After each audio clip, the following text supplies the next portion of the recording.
గోషామహల్లోని కోడేకి ఖబర్ booth number 100లో vote వేయడానికి వచ్చిన P విజేత అరు మహిళలను ఓటర్ లిస్టులలో మీ పేరు లేదు, ఓటు వేయడం కుదరదని బయటకు పంపారు అధికారులు. గత ఎన్నికల్లో ఓటు హక్కు వినియోగించుకున్న తనకు ఇప్పుడెందుకు లేదని ప్రశ్నించింది. తన దగ్గర ఓటర్ ఐడి కూడా ఉందని, ఓటు ఎలా గల్లంత అయ్యిందని ఆందోళన చేసింది. ఎంతో మంది చనిపోయిన వాళ్ళవి ఓటర్ లిస్టులో వచ్చాయి, బతికున్న నాకు ఓటు ఎందుకు లేదని ఆవేదన వ్యక్తం చేసింది. ఓట్లు ఎలా గల్లంత అయ్యిందని ఆందోళన చేసింది. ఎంతో మంది చనిపోయిన వాళ్ళకి ఓటర్ లిస్టులో వచ్చాయి, బతికున్న నాకు ఓటు ఎందుకు రాలేదని, నాకు భారత రాజ్యాంగం కల్పించిన ఓటు హక్కును నేను తప్పక వినియోగించుకోవాలంటూ ఆవేదన వ్యక్తం చేసింది. హక్కు ఉందండి, నా ఓటు వేయనివ్వండి, నాకు ఇది హక్కు, నేను కంపల్సరీ ఓటు వేయాల్సిందే. నేను ఓటు అయితే కంపల్సరీ నాకు కావాలి, ఓటు వేయాలంటే కంపల్సరీ వేయాల్సిందే.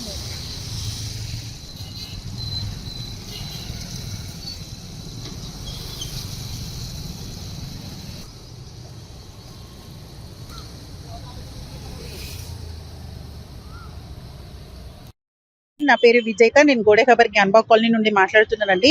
గత లాస్ట్ ఇయర్ ఏమో నేను ఎలక్షన్స్కి ఓట్ వేసాను, కాకపోతే ఈసారి ఓటర్ లిస్ట్లో నా పేరు రాలేదు. నేను ఓటర్ ఐడి నా ప్రూఫ్ తీసుకెళ్ళినా కూడా నన్ను ఓటు వేయనివ్వట్లేదు. అసలు మొత్తం చనిపోయిన వాళ్ళకి ఇండిట్ కేసేసిండ్రు, నన్ను ఏ అధికారి కూడా పట్టించుకోవట్లేదు. అయితే స్టార్టింగ్ నుంచి చెప్పనా? పేరు విజేత, నేను గోడే ఖబర్ జ్ఞాన్బాగ్ కాలనీ నుండి మాట్లాడుతున్నానండి. లాస్ట్ టైం నేను ఓట్ వేసాను, నా దగ్గర ఓటర్ ఐడి కార్డు కూడా ఉంది. ఈసారి ఓటర్ లిస్ట్లో నా పేరు రాలేదు. నాకు చనిపోయిన లిస్ట్ కింద వేసేసిండ్రు. ఎంతమంది చనిపోయిన ఓట్స్ వస్తున్నాయి కానీ నేను బతికున్నదాన్ని నా ఓటు ఇవ్వట్లేదు. నా బూత్ నెంబరు 100 అండి, గోడే ఖబర్ దగ్గర ఉంది నా బూత్. నాకు ఓటు వేయాలి, నేను ఖచ్చితంగా నా హక్కు నేను నెరవేర్చుకోవాలి. దయచేసి నా ఓటు అసలు ఏమి సపోర్ట్ చేయట్లేదు, రెస్పాన్సిబిలిటీ లేదు. ఆర్ ఇంకోటి ఎవరు ఏది రెస్పాన్స్ అవ్వట్లేదు. ఇట్లా చాలా మంది ఉన్నారు, నేను ఒక్కదాని కాదు. గవర్నమెంట్ కూడా 17A అని ఇచ్చింది, అందులో తీసుకొని మీరు ఓట్ వేయొచ్చు అని చెప్తున్నది. మా ఇంటి పక్కకు చనిపోయిన లిస్ట్ వస్తున్నది కానీ మా మరదల గురి లిస్ట్లో ఎట్లాంటిది వాళ్ళేమో అసలు రెస్పాన్సిబిలిటీ తీసుకుంటలేరు, ఫోన్ లోపలికి అలౌ చేస్తలేరు.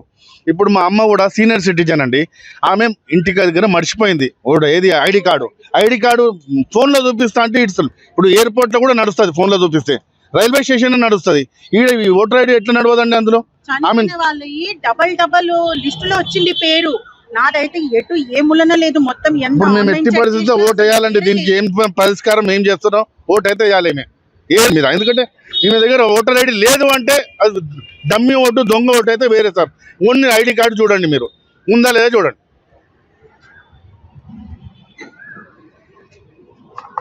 ఛాలెంజ్ చేస్తున్నా సార్, 100% ఈమె ఓటు వేయాలి.